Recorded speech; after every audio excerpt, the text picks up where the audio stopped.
Evening, the name's Bond, Captain Goodspeed Bond, and welcome back to the channel. Today we're raising a glass to Chateau Zorin to celebrate what I think is a truly underrated gem in the franchise. That's right, we're going full throttle into A View to a Kill from 1985, which turned 40 years old this year.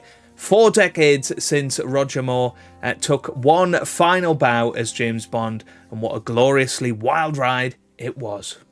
Often dismissed by critics and even some fans as past its prime, I'm here to make the case that A View to a Kill is not just a guilty pleasure, it's a high-stakes, high-style Bond film with far more to love than many give it credit for. So let's get ready for an in-depth discussion and review of A View to a Kill, celebrating its 40-year anniversary here in 2025. Raise your martini glasses high and get ready for some Zorin action. A View to a Kill was released in May 1985, the 14th Bond film in the Eon series, and the final appearance of Roger Moore as 007 at the ripe age of 57 no less.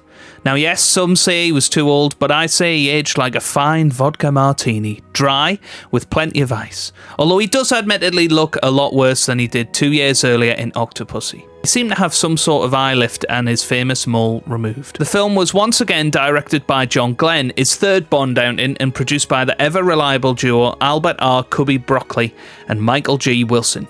As seen at the end of Octopussy, the working title was simply From A View to a Kill, based on the Ian Fleming short story, but they wisely dropped the from to give it a punchier feel. This spared no expense. Paris, San Francisco, the Eiffel Tower, a blimp chase over the Golden Gate Bridge. This was Bond at his most globetrotting and audacious. And let's not forget the cast. Christopher Walken as Max Zorin, Grace Jones as the deadly Mayday, and Tanya Roberts as Stacy Sutton, the Scream Queen who could shatter glass with a single James! And let's not ignore that Duran Duran theme song, the first Bond song to hit #1 in the US charts. Synth, saxophones, shoulder pads, it's everything the 80s promised, delivered in under 4 minutes. Roger himself admitted that he probably stayed one film too long, but there's a charm in his performance here, a kind of swan song confidence. He knows it's the end, and he's having fun with it. This is 1985's often weird, but certainly wonderful, A View to a Kill. The film begins with a strange disclaimer stating that no companies or characters depicted in the film are based on their real counterparts. Zorin Industries sounds familiar to the real-life company Zorin Corporation, but surely there are other companies that have had that in the past, so I'm not really sure on the full story behind that. We've then got the traditional gun barrel, once again composed by John Barry and using the same footage from 1977's The Spy Who Loved Me, as with the previous 4 films. The music for this one felt a little bit rushed to me, and the music transitions before the gunshot, just something that's a little bit sloppy in my opinion. The film itself begins in Siberia with a shot of presumably Russians searching for Bond, who recovers a microchip from the frozen corpse of 003 in Siberia. He's quickly spotted, and so begins an incredible ski sequence, something of a staple in the Roger Moore era, all soundtracked with the wonderful piece aptly named Snow Job.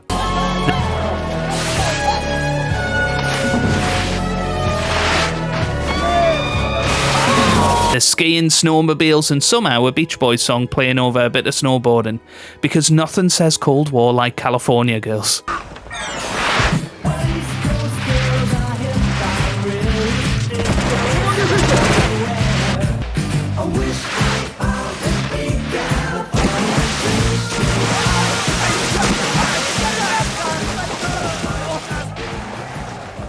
It's a real shame that this is in there for laughs, as it's probably one of the best sequences of the film, and it takes you right out of the moment somewhat. Snowjob cuts back in as Bond uses a flare to down the helicopter tailing him. Bond escapes in a tiny submarine disguised as an iceberg, piloted by an MI6 agent in a fur bikini half his age, with a bottle of vodka and of course 5 days to Alaska, because this is still Roger Moore era Bond, and we demand leisurely, love-making, vodka-fueled exits from every mission. Oh, Commander Bond. Call me James. It's 5 days to Alaska.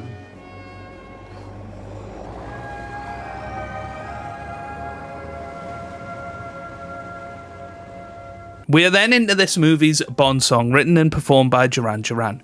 This is an all-time classic Bond song and very much encapsulates the 80s feeling, something that the whole film feels like a time capsule of. We then return to London and MI6 analyses the recovered microchip, which is built to survive an EMP, a very real Cold War era fear. We see the MI6 gang and the Ministry of Defence back together, and what is striking is that it looks more like an alumni event for retirees at this point. Nevertheless, it's still wonderful to see Lois Maxwell and Desmond Llewellyn still there 14 films into the franchise. It turns out the chip Bond recovered is identical to a chip made by Zorin Industries, owned by Max Zorin, a tech tycoon with a high reputation. The minister is highly insulted when Bond suggests that Zorin Industries could be behind the KGB's pipeline into their facility. The MI6 gang then head to the races to spy on Zorin, who is watching over his protege horse Pegasus. We also meet one of the Bond girls from this film, Mayday, played by Grace Jones. Much more on her later. It's also here that we meet Bond's ally in this film, Sir Godfrey Tibbett, played by Patrick Macnee. While watching on, they see Mayday controlling the horse, showing off her super strength. She must take a lot of vitamins. Perhaps Pegasus does too. Moneypenny, be a darling, would you, and collect that for me? And I'll buy you dinner when we get back. Pegasus. We then head off to Paris and Bond meets with French contact Aubergine, who's not a vegetable, I promise. He really doesn't give Bond any other information that he didn't already know. He's promptly assassinated by Mayday with a butterfly on a fishing rod. No, really, this film is high art. And I, Achille Aubergine, intend to find it.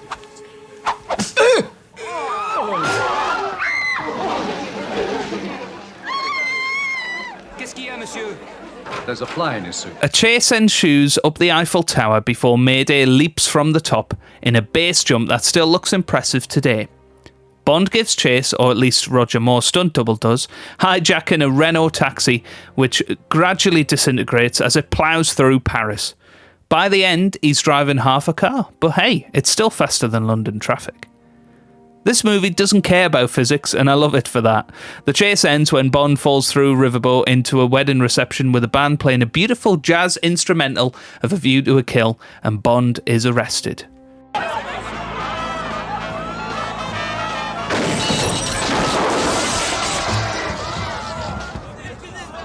Congratulations. Mayday and Zorin escape with maniacal laughter. We then miss out on a light-hearted deleted scene which would have put pay to any codename theories as gadgets from Bond's past are discovered in his belongings. One watch. Most unusual. From Russia. With love. One pen. And one lighter. Ah bah merde, non, c'est pas possible. Mais bordel, mais enlevez-moi tout ça. Get out, quickly. All this. Au revoir, monsieur. Monsieur, s'il vous plaît, signez-moi ça. Sign here.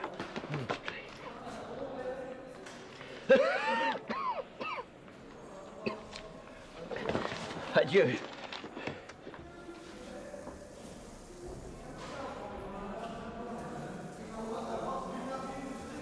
Bond attends a fancy horse auction at Zorin's estate, pretending to be James St. John Smythe. Because if you're infiltrating a criminal billionaire's mansion, always use a name that sounds like it was made up at the last second in Harrods. Zorin's horses win every race, and Bond and Tibbett suspect foul play.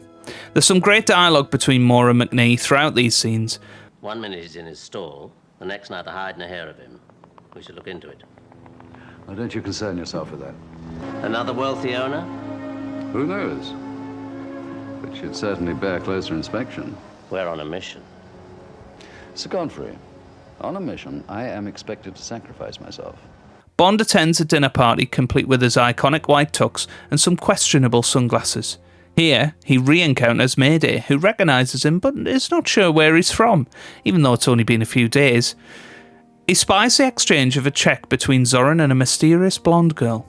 Of course, Bond has to know what was on that cheque and has a gadget to help him with that. It's great to see some espionage being done. Bond then chats with some of the guests, including Dr. Carl Mortimer and Bob Conley, before Max himself introduces himself to Mr. St. John Smythe. Bond does his best to give himself away by referencing the butterfly assassination of Aubergine. I'm happiest in the saddle. A fellow sportsman. What about fishing? Fly casting. I'm neglecting my other guests.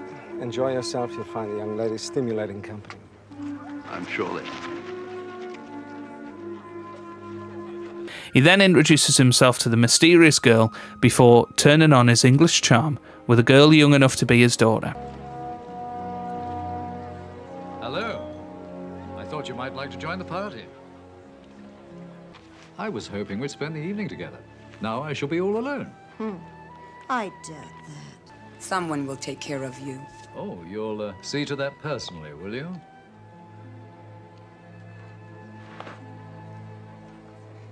After hours, Bond and Tibbett infiltrate the stables, where they discover that Zorin has been surgically implanting microchips in the horses to control their adrenaline levels. Not just doping, techno-doping. Very cyberpunk and very ahead of its time. We then have a fight scene against some big old blokes, and Bond and Tibbett just about survive. Mayday conveniently remembers where she recognises Bond from, just as she's interrupted during her weird session with Zorin. Bond proceeds to sneak into Mayday's bed for her to take care of him personally. The next scene is enough to scar anyone who watches it forever. Mayday, where have you been? I've been waiting for you. To take care of me personally. I see you're a woman of very few words. What's there to say?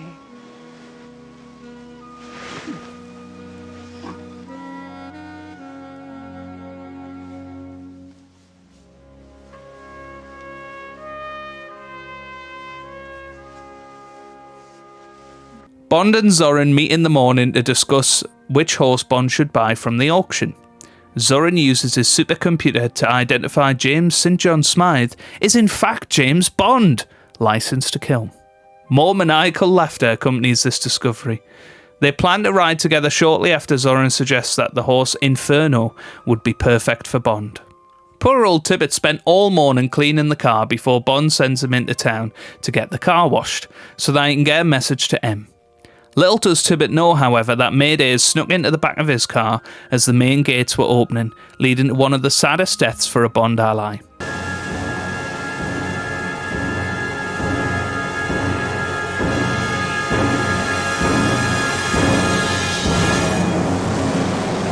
Meanwhile, Bond and Zorin race a steeplechase stacked hugely against Bond as Zorin uses movable hurdles and his other goons to try and throw Bond off. Bond escapes and sees the Rolls Royce in the background. As he catches up, he soon realises that Mayday has taken over driving duties and Tibbett is dead in the back of the car. Zorin vows to make the same mistake twice as he sends Bond and Tibbett to their impending doom underwater. Another psychotic moment for the villainous duo as they both watch on to make sure Bond doesn't resurface. Bond, however, uses his smarts and the air inside the tyres to keep breathing. Zorin goes on to have a telling off from General Gogol for eliminating 007 without permission. You disregard procedure. You did not request approval before eliminating 007. Reprisals might jeopardize ongoing operations. You jeopardize mine! We then have the classic Goldfinger scene where the villain shows off his master plan to his investors. It does always make me wonder, where do these villains find all these interested stakeholders? Is there posters up at the annual villains conventions? Zorin's real plan? Not horse fraud. That's just a starter. He wants to flood Silicon Valley by setting off explosives in the San Andreas Fault. Basically, Operation Earthquake. Kill millions, dominate the microchip market. Classic villain capitalism. Operation Main Strike. We then head off with Bond to San Francisco as he meets with Chuck Lee from the CIA to discuss some of Zorin's connections that Bond met at the dinner party. He finds out that Dr. Mortimer worked with the Nazis during World War II and performed experiments on pregnant women, initiating a feeling for Bond that Zorin may be one of the offspring from these experiments. He assumes another new identity of James Stock, London Financial Times, to investigate Zorin's oil business in San Francisco. Later that night, Bond infiltrates Zorin's oil rig, where he has been pumping seawater into wells. Little does Bond know, however, that the KGB are also investigating this. Bond inadvertently blows their operation by almost getting sucked into one of Zorin's pumps, narrowly escaping death by dumping his scuba gear into the fan. Bond escapes with the sole surviving KGB agent, who Bond seems to know from a previous mission. If only we knew her too. Imagine how cool this would have been with Anya making a return from The Spy Who Loved Me. Bond and Paula get it off, and there's a humorous switcheroo of tapes causing the biggest double take since the pigeon in Moonraker.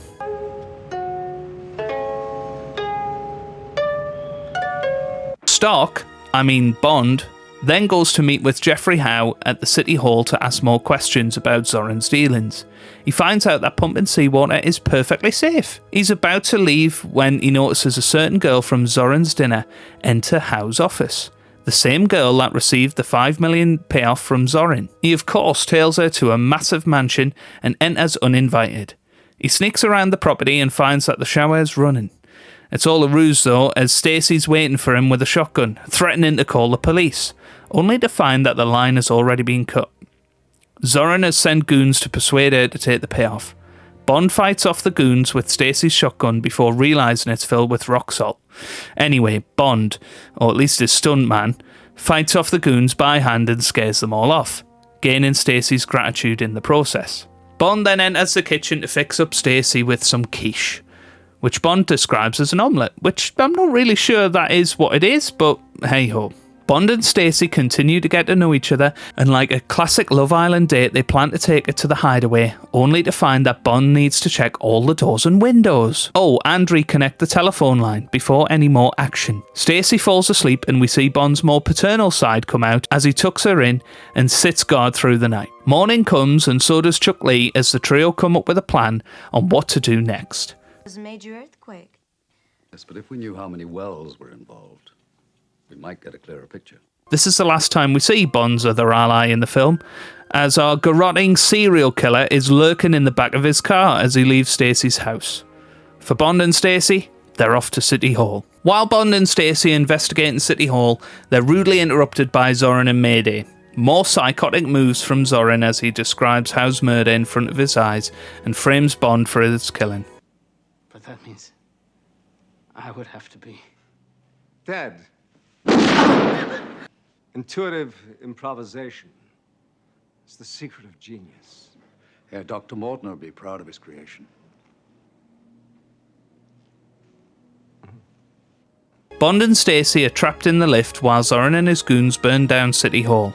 As Bond tries to find an escape route for the pair, this is where Stacy may start grating on some. No particular reason. Cue one of the best and campiest scenes from the film as Bond heroically carries Stacy down the ladders with a bombastic version of A View to a Kill alongside. Chef's kiss brilliance.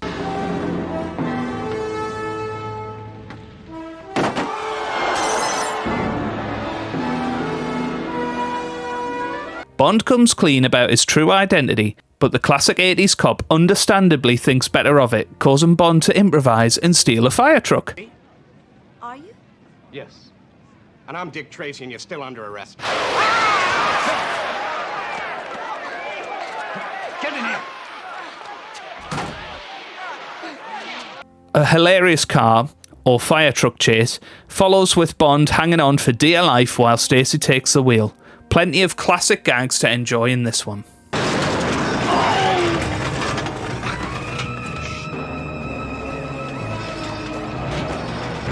not this way, that way.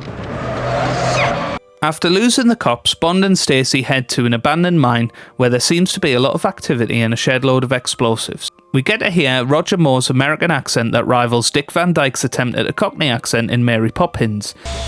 Where's the fire? On your rear end. The pair find some uniforms so that they can investigate deeper into the mine. Eventually, they conveniently come across Zorin's true plans, and Stacy gives us all of the jargon of how it will all work, using her expert knowledge of geology. I certainly don't think Tanya Roberts is as bad as people make out, though. I do think she's very harshly viewed. Anyway, they discover that they have less than an hour to stop the double earthquake happening and are about to set about finding a way to do that when Zorin and his goons find them and he sends Mayday and the girls after the pair. A few more idiotic moves from Stacy get the pair followed by Mayday just as Zorin sets off the first few explosives to flood the fault, and the girls, including Mayday, in the process. This is a truly chilling scene where we see the height of Zorin's psychopathic tendencies as he mows down the miners with an SMG, cackling in the process.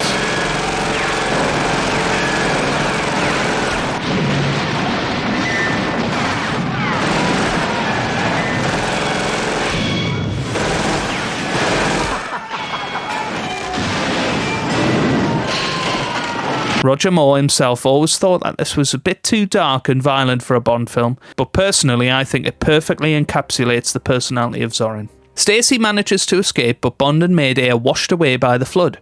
They manage to survive, and Zorin's betrayal is enough to turn Mayday as she helps Bond to locate and try to disarm the bomb. They quickly discover that there'll be no disarming the bomb, and they need to get it out of the mine before it goes off. Luckily, Mayday has been taking her vitamins and has the strength to pull up Bond and the bomb with seconds to go on the timer. They lower the bomb onto a minecart and attempt to push it out of the mine. The handbrake becomes stuck though, so Mayday decides to sacrifice herself and hold onto it to make sure that the bomb goes off outside of the mine, making a brilliant piece of eye contact with Zorin as she does so.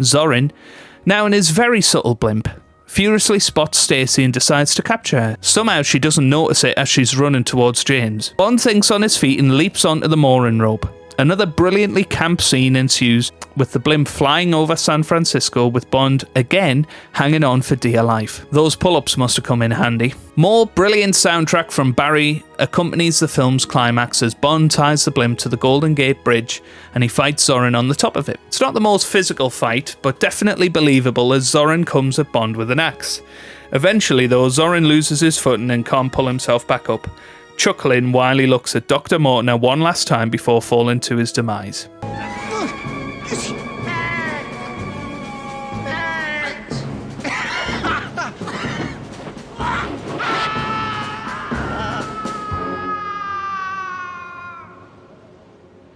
The evil Doc has one more trick up his sleeve though, as he finds some spare dynamite in the safe.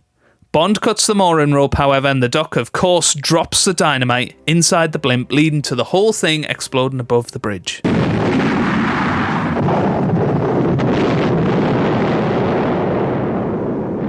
The film ends with Bond and Stacy getting it off in the shower, not before Gogol presents M with the Order of Lenin for Bond, who is presumed missing. Q uses his new pet to perv on Bond in the shower before confirming he's just cleaning up a few details, as the film ends with some really filthy dialogue involving dropped soap and all of that.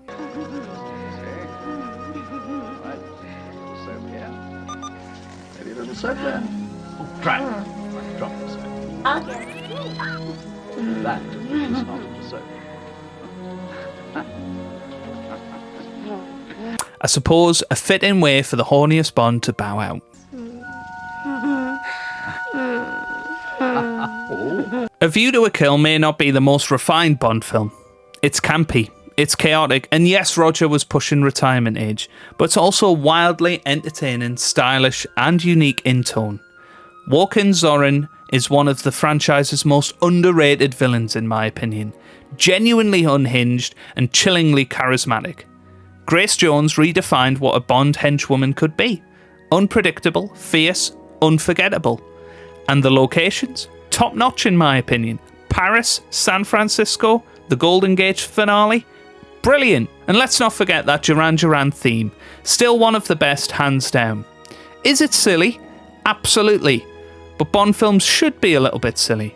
That's the joy of them. Not every entry needs to be From Russia with Grit. Sometimes you want a vodka-fueled joyride through tech conspiracies, flaming buildings, and Eiffel Tower base jumps. So here's to A View to a Kill. 40 years young and still shaking things, not just stirring them. So let me know what you think about A View to a Kill down in the comments section below. And if you have enjoyed our 40-year celebration of the incredible AvTac, then please leave a like down below. Let me know some of your favourite scenes throughout the film, and join me for some more Bond retrospectives very, very soon. So that is me, Captain Goodspeed, signing off with A View to a Kill. And with that being said, goodbye, Mr. Bond.